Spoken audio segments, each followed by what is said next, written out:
Hello, my name's Jonathan. Today I'm going to be preparing some Chinese style pork spare ribs using Essential Cuisine's master stock base and also the pork glass.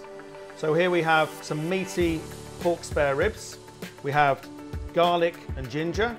Then we have some fresh orange juice, some chopped beef tomato flesh and a pinch of sugar.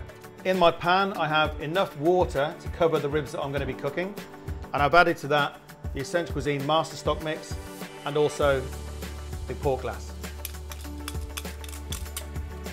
Then I'm going to bring that up to the boil and simmer that until the meat on the ribs is nice and tender. Take the pork ribs out of the cooking liquor. I'm going to put the cooking liquor on a high heat and reduce it down by 3/4. That's the orange juice, the chopped tomato, and a pinch of sugar. So I've got the cooked pork spare ribs in a bowl. I'm going to add our delicious marinade over the top.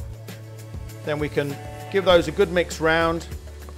We can put them in the fridge overnight to chill to continue marinating. And now we're going to take these down to the Essential Cuisine garden and cook these on the barbecue. Lovely caramelized pork spare ribs. For more barbecue style recipes, visit our website and download your free copy of Eat Street.